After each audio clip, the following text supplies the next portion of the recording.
Assalamualaikum warahmatullahi wabarakatuh. Nama saya Muhammad Farhan. Saya dari kelas B 2 malam dengan NIM 2190302212. Di sini saya ingin mempresentasikan tentang checklist analisa kelayakan usaha. Di sini ada produk jasa saya yaitu konsultan properti bagian ngantar bisnis. Di sini yang pertama itu adalah tingkat diinginkan terhadap produk atau jasa. Yang pertama itu adalah mengambil keuntungan diri dari era lingkungan. Di sini saya memilih potensinya tinggi. Yang kedua itu ada menyelesaikan masalahnya. Di sini saya juga masih memilih potensi untuknya tinggi. Yang ketiga itu ada mengatasi kesenjangan yang tidak terisi di pasar. Itu di sini juga saya memilih untuk potensi yang tinggi. Terus yang keempat itu ada ketetapan waktu masuk ke pasar. Di sini potensinya sedang. Untuk meluasnya gagasan atau menambahkan nilai bagi pembeli atau pengguna akhir, di sini memilih potensi sedang. Yang keenam itu ada sejauh mana pelanggan puas dengan produk pesaing yang sudah tersedia. Di sini saya juga masih memilih potensi sedang. Dan yang terakhir, di bagian tingkatan diinginkan produk jasa ini ada sejauh mana ide tersebut mewajibkan pelanggan untuk mengubah praktik dasar atau perilaku mereka. Di sini saya memilih untuk potensi yang tinggi. Yang kedua itu ada permintaan produk jasa atau disurvei langsung atau online. Di sini yang pertama itu adalah seberapa besar kemungkinan pasar akan membeli produk atau layanan yang ditawarkan. Di sini saya memilih potensi sedang. Dan yang kedua itu bagaimana mereka bersedia membayar untuk produk atau layanan. Di sini saya memilih potensi tinggi. Dan yang ketiga itu di mana mereka dapat menemukan produk atau layanan ini untuk dijual. Di sini saya juga masih memilih untuk potensinya tinggi untuk dipilih. Yang kedua itu ada kelayakan target industri. Yang pertama, daya tarik industri.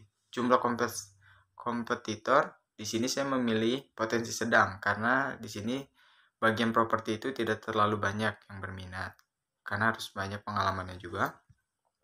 Yang kedua itu ada tahap siklus hidup industri. Saya memilih di sini untuk potensi tinggi karena di sini fase tumbuh cepat. Yang ketiga itu ada tingkat pertumbuhan industri bidang ini, yaitu saya memilih potensi sedang, pertumbuhannya sedang.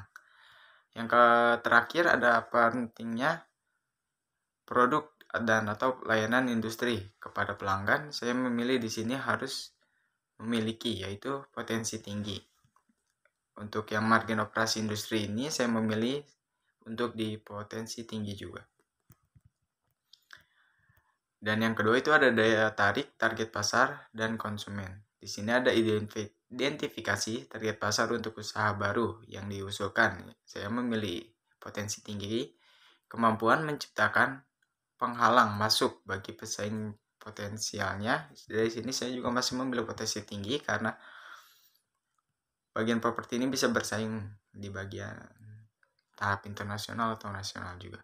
Di sini daya beli pelanggan. Di sini saya memilih potensi sedang karena potensi ini bagian properti ini tidak terlalu banyak minatnya juga untuk para klien. Oleh karena itu di sini kami memberikan jasa pelayanan terbaik untuk memastikan pelayanan ini dengan baik. Terus di sini ada kemudahan atau membuat pelanggan sadar akan produk atau layanan baru. Di sini saya memilih potensi tinggi. Yang terakhir itu ada potensi pertumbuhan target pasar. Saya memilih potensi sedang. Yang ketiga itu ada analisa kelayakan organisasi. Yang pertama itu ada kecakapan, prowess atau manajemen. Pendiri atau pengalaman pendiri dalam industri itu saya memilih potensi tinggi karena di sini harus memiliki pengalaman yang sangat banyak. Yang kedua itu ada pendiri atau keterampilan pendiri berkaitan dengan produk jasa baru yang diusulkan. Di sini saya masih memilih potensi tinggi karena harus memiliki keterampilan yang sangat tinggi juga. Yang ketiga itu ada sejauh mana jaringan profesional dan sosial pendiri atau pendirinya di industri yang relevan. Di sini saya masih memilih potensi tinggi. Yang kemudian ada sejauh mana usaha baru yang diusulkan tersebut memenuhi tujuan dan aspirasi pribadi pendiri atau pendirinya. Di sini saya memilih potensi sedang, moderate. Dan yang terakhir ada kemungkinan tim bisa disatukan untuk memulai dan menumbuhkan usaha baru. Di sini saya memilih sangat memungkinkan. Yang kedua itu ada kecakapan sumber daya. Karyawan dengan kompetensi spesifik saya memilih potensi tinggi. Terus perlindungan properti intelektual pada aspek kunci bisnis tidak berlaku pada saat pemula. Di sini saya memilih potensi tinggi. Yang keempat ada kelayakan finansial. Di sini yang pertama itu ada total modal awal yang dibutuhkan. Modal ekuitas atau equity capital itu saya memilih potensi sedang. Terus modal utang debit capitalnya itu saya memilih potensi tinggi.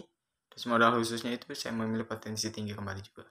Kinerja keuangan bisnis sejenis. Di sini ada karakteristik ekonomi industri saya memilih potensi sedang. Terus ada profitabilitas dan risiko saat ini itu risikonya tinggi. Terus ada nilai perusahaan, di sini saya juga memilih risiko tinggi. Terus daya tarik finansial keseluruhan, yang pertama itu ada hasil keuangan historis itu ada potensi sedang, proyeksi pendapatan itu potensi tinggi. Terus ada keuntungan setidaknya untuk 3 tahun ke depan itu potensi sedang. Dan margin kotor dan laba sebelum pajak sebagai persentase dari pendapatan itu potensi sedang. Terus yang terakhir itu yang kelima ada daya tarik relatif terhadap perusahaan lain yang telah Anda lihat. Itu saya memilih potensi tinggi juga. Dari semua kelima potensi keseluruhan di bagian satu kekuatan ide bisnis itu setelah saya analisis mendapatkan 3 poin. Ini memiliki potensi yang sangat layak. Terus di bagian 2 juga sama isu terkait industri pasar yaitu memiliki 3 poin juga, potensinya sangat layak. Yang di bagian ketiga juga kelayakan organisasi memiliki 3 poin sama, potensinya sangat layak. Dan yang bagian keempat ini ada isu finansial juga sama, memiliki 3 poin, yaitu memiliki potensi yang sangat layak. Dan penilaian keseluruhan setelah semua bagian-bagian ini saya nilai, penilaian keseluruhannya mendapatkan sama saja 3 poin, yaitu memiliki potensi yang sangat layak. Dari semuanya itu saran untuk bagian pertama, saya akan melakukan pembaruan dalam produk jasa pelayanan. Untuk di bagian kedua itu akan melakukan identifikasi atau memperluas area marketing target pasar. Untuk yang bagian ketiga itu melakukan pengembangan kembali pada organisasi untuk melakukan kelayakan usaha properti. Yang di bagian keempat itu melakukan pengembangan untuk pembiayaan dalam usaha properti. Dari semua total keseluruhannya ini, saya akan mempertahankan kualitas dan melakukan pengembangan kembali untuk usaha di bagian propertinya dan menindaklanjuti untuk kedepannya apa saja yang masih harus diperbaiki. Sekian dari saya. Wassalamualaikum warahmatullahi wabarakatuh. Dan mohon maaf bila ada salah kata.